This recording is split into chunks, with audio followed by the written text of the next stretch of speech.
కాకినాడ జిల్లా సామర్లకోటలో ఒక దారుణమైనటువంటి ఘటన. సామర్లకోట శివారు సీతారామ కాలనీలో ఒక ట్రిపుల్ మర్డర్. ఒకేసారి ముగ్గురిని అత్యంత దారుణంగా హత్య చేసిన ఘటన వెలుగు చూసింది. తల్లి, ఇద్దరు పిల్లలు దారుణ హత్యకు గురయ్యారు.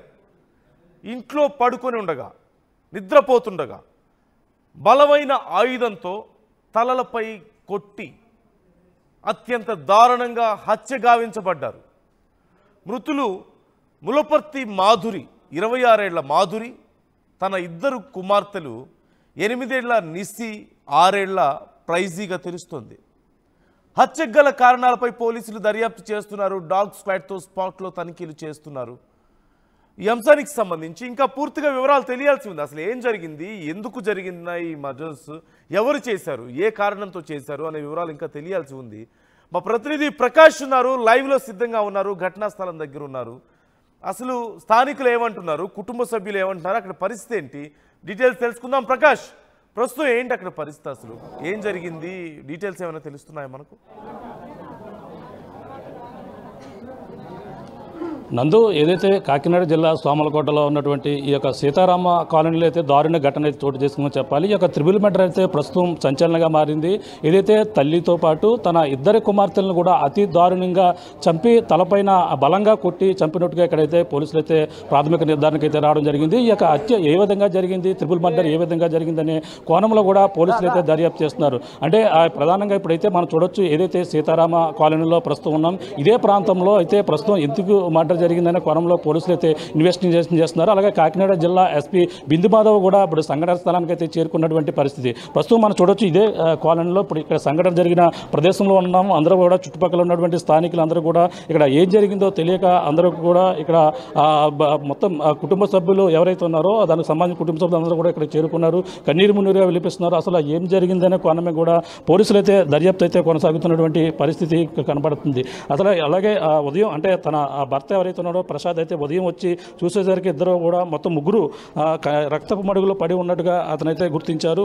పోలీసులు కూడా సమాచారం ఇచ్చారు. ఈ నేపథ్యంలో అక్కడ ఏం జరిగింది, ఇప్పుడు ఈ హత్యకి ఎవరు కారణం అనేది కూడా తెలియని పరిస్థితి ప్రధానంగా కనపడుతుంది. ఇక్కడ స్థానిక ఇక్కడ కుటుంబ సభ్యులు ఉన్నారు. అసలు ఏం జరిగిందో మాట్లాడే ప్రయత్నిద్దామా. చెప్పమ్మా, ఏం జరిగిందమ్మా? నాకైతే తెలియదు బాబు. మా అల్లుడు ఫోన్ చేసి ఏడ్చేస్తున్నాడు. నేను డ్యూటీకి వెళ్ళాను. వచ్చేటప్పటికి ముగ్గురు చనిపోయి ఉన్నారు బాబు అని ఫోన్ చేశాడు బాబు. ఆ అబ్బాయి ఫోన్ చేశాడు. మాకు తెలియదు ఏం జరిగింది అన్నది తెలదు బాబు. ఎవరు మీ అమ్మాయి మాధురి? మీ అమ్మాయి మాధురి అండి. పిల్లలు నా మనవలు, నిస్సి, ప్రైజీ మనవలండి. నాకు వాళ్ళు అడిగారు, ఏమి నాకు రాత్రే ఫోన్ చేయలేదండి, నేను రోజు ఫోన్ చేస్తాను. ఆ అబ్బాయి ఫోన్ చేసి ఏడ్చేస్తున్నాడు. అత్తయ్య మా అల్లుడండి, మా మామయ్యకి ఫోన్ చేసి మామయ్య అంటున్నాడు. ఏడుతుంటే యా బాబు అంటున్నాం మేమిద్దరం అంటుంటే ఈ ముగ్గురిని చంపేశారు అత్తయ్య అని అబ్బాయి ఏడుతున్నాడు. బయట వాళ్ళు కూడా ఏడుతుమని పడ్డదండి. ఏం చేసావు బాబు అంటే నేను డ్యూటీకి వెళ్ళాను అన్నాడండి. మాకు ఇంకా అంతకన్నా ఏం తెలియదండి. డ్రైవర్ అండి, డ్రైవర్. చూడొచ్చు, ఎవరైతే మాధురి తల్లి ఎవరైతే ఉన్నారో అలాగే తల్లి, అలాగే ఆ ఇద్దరు పిల్లలకు సంబంధించిన అమ్మమ్మ అయితే లోపలికి వెళ్తున్నారు. పోలీసులు అయితే వాళ్ళని కూడా ఇక్కడ ఇన్వెస్టిగేషన్ అయితే చేస్తున్నటువంటి పరిస్థితి కనపడుతుంది. ప్రస్తుతం వాళ్ళ ఇక్కడ కుటుంబ సభ్యులను కూడా జిల్లా ఎస్పీ బిందు మాధవ్ కూడా మాట్లాడుతున్నటువంటి పరిస్థితి కూడా చూడొచ్చు. ఇక్కడ ఏమవుతారమ్మా? మా మరదలండి, మా మరదలు. ఏం జరిగిందన్నారు? మాకు అసలు ఏమీ తెలియదండి. ఏమండి, డ్యూటీకి వెళ్ళాడట. పొద్దుటేడున్నర ఫోన్ చేసి మరదల్ని ఇద్దరు పిల్లల్ని చంపేశాడు అని చెప్పాడు. అంతే పరిగెట్టుకొని వచ్చాం. వాళ్ళు రక్తం మడుగులో ఉన్నారు. అంతే అండి. డ్రైవర్ జేసీలో డ్రైవర్ అటు సామలకోట రోడ్లో వేసి దాంట్లో డ్రైవర్ ఆయన. రాత్రి నైట్ డ్యూటీకి వెళ్ళాడు. రోజు వెళ్తున్నాడు ఈ వారం అంతా.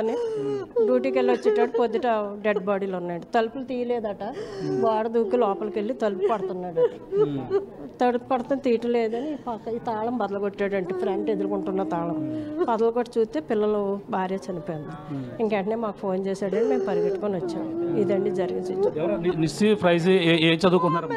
నిస్సి ఏమో 4th క్లాస్ అండి, ప్రైజ్ ఏమో 1st క్లాస్కి వెళ్ళిందండి. అదే మాధురి ఆవిడ ఇంటి దగ్గర ఉంటారా, ఏమైనా చేస్తుంది? ఇంటి దగ్గరే ఉంటుందండి, ఇంటి దగ్గరే, మాధురి ఇంటి దగ్గరే. ఎవరికైనా కక్షలు, ఇంటి పక్కల గొడవలు ఎటువంటి ఏమీ లేవండి. గొడవ తేరండి, తమ్ముడు కానీ భార్య కానీ ఎవరు గొడవ తేరు. కుటుంబం సమేతంగా అయితే వాళ్ళు ఉంటారండి, అంతే. ఎవరు గొడవ తేరు. అంటే ఇక్కడ ఎన్నాళ్ళ నుంచి ఉంటున్నారు ఈ కాలనీలోని వీళ్ళు? ఇదే సొంత ఇల్లమ్మా? సొంత ఇల్లు అక్కడ కూడా ఉందండి, బ్రౌన్పేట అండి. మా అమ్మగారు ఉండేది.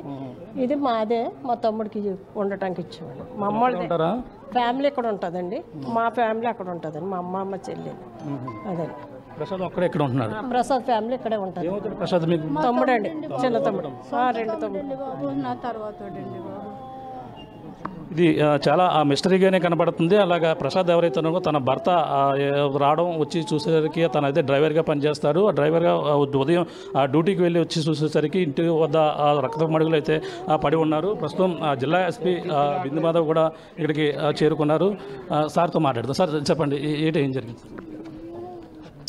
మాధురి కదండి, మాధురి గారు అట్లనే వాళ్ళ పిల్లలిద్దరూ చనిపోయి కనిపించారని వాళ్ళ భర్త చెప్తున్నారండి. ఇప్పుడు ఇంకా ఇన్వెస్టిగేషన్, వాళ్ళ ఫ్యామిలీ మెంబర్స్ అయితే ఎవరి మీద అనుమానం లేదని చెప్తున్నారు. ఎవిడెన్స్ గ్యాదర్ చేసి ఇన్వెస్టిగేట్ చేసి వీళ్ళు డిటెక్ట్ పెట్టాను. అంటే ఎలా ఉన్నాయి మృతదేహాలు, ఏ విధంగా ఉన్నాయి? 3 డైరెక్షన్స్లో పడి ఉన్నాయండి. బ్లంట్ ఇంజరీస్ ఉన్నాయి, ఏదన్నా బ్లంట్ ఆబ్జెక్ట్తో కొట్టినట్టు ఇంజరీస్ ఉన్నాయండి. అంటే తను ఆ భర్తను అదుపులో తీసుకున్నట్టుగా తెలుస్తుంది. ప్రాథమిక నిర్ధారణకి ఏమైనా రావడం జరిగింది? లేదండి, ఇంకా investigation is still going on. ఏదన్నా క్లూస్ వచ్చినా కానీ డిటెక్ట్ అయితే వీ విల్ నోటిఫై. మనం చూస్తున్నాం జిల్లా ఎస్పీ బిందు మాధవ్ అయితే ఇప్పటికైతే ఇక్కడ చేరుకున్నారు. అక్కడ చేరుకుని ఏదైతే అక్కడ ఉన్నటువంటి సంఘటన స్థలాన్ని కూడా పరిశీలించి తిరిగి వెళ్తున్నటువంటి పరిస్థితి చూడొచ్చు. మొత్తం మీద అయితే ఇది చాలా సస్పెక్టెడ్గానే ఉంది, చాలా మిస్టరీగా ఉన్న నేపథ్యంలోనే అక్కడ ఆ సంఘటన స్థలంలో ఉన్నటువంటి మృతదేహాలను కూడా ఒకసారి చూసే ప్రయత్నం అయితే చేద్దాం. ఒకసారి ఆ యొక్క మరి చూడొచ్చు. ఇదే ఆ ఇల్లు ఏదైతే ఇంటికి రావడం, అలాగే మాధురితో పాటు అలాగే నిస్సి, ఫ్రైజీ కూడా ఇక్కడ ఇదే ప్రాంతంలో, ఇప్పుడు పోలీసులు ఉన్నటువంటి ప్రాంతంలో ఏదైతే ఉందో ఇక్కడ లోపల భాగాన్ని కూడా చూసే ప్రయత్నం చేస్తాం. మొత్తం ఇప్పటికే అక్కడ ఉన్నటువంటి వస్తువులతో పాటు అక్కడ దొరికినటువంటి కొన్ని ఆధారాలు కూడా పోలీసులు అయితే తీసుకున్నటువంటి పరిస్థితి ఉంది.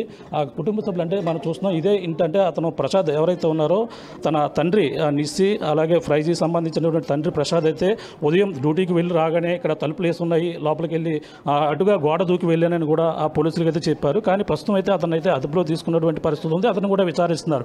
అలాగే మాధురి ఇంటి వద్ద ఉంటుంది, తన ఎవరైతే నిస్సి వాళ్ళు కూడా ఇద్దరిని కూడా చూసుకుంటూ ఇంటి వద్ద ఉన్నటువంటి పరిస్థితి ఉంది. అలాగా బ్రౌన్పేటలో కూడా ఇలా సొంత సంబంధించి కుటుంబ సభ్యులకు సంబంధించిన ఇళ్ళు అన్నీ కూడా ఉన్నాయి. కానీ తన ప్రసాదే ఇక్కడే కొంతకాలం నుంచి ఉన్నారని కూడా కుటుంబ సభ్యులు అయితే చెప్పుకొస్తున్నటువంటి పరిస్థితి ఉంది. ఇక్కడ అసలు ఏం జరిగిందో రాత్రి సమయంలో జరిగి ఉండే అనుమానం ఉందని కూడా పోలీసులు చెప్పుకొస్తున్నారు. అది ఉదయం వచ్చి చూసేసరికి ఈ యొక్క మృతదేహాలన్నీ కూడా రక్తపు మడుగులో పడి ఉన్నాయని కూడా చెప్పుకొస్తున్నటువంటి పరిస్థితి మనం చూడొచ్చు. చుట్టుపక్కల స్థానికులు ఇక్కడ ఏం జరిగిందో తెలియని పరిస్థితుల్లో అందరూ కూడా ఇక్కడ గమ్యంగా అందరూ కూడా చూస్తున్నటువంటి పరిస్థితి. ఎక్కడైనా మీది లోకలైన మీది లోకలైన ఎక్కడైనా ఇప్పుడు జరిగింది అంటున్నారండి? తెలియదండి, మాకు తెలియదండి. ఇప్పుడే మేము తెలుసు కాబట్టి వచ్చామండి. అలా ఇప్పుడు అంటే ఈ సంఘటన ఇక్కడ జరిగిందని ఎప్పుడు అతను ప్రసాద్ వచ్చి ఎప్పుడు తెలిసిందండి మొత్తం మీకు పేటలో ఉన్న వాళ్ళందరికీ? లేదండి, మాకు ఇప్పుడు మేము ఓ దిక్కెళ్ళామండి, ఆవిడకి వెళ్ళాక ఇలా జరిగిందని సంగతి, దానికోసం అని వచ్చి ఇక్కడ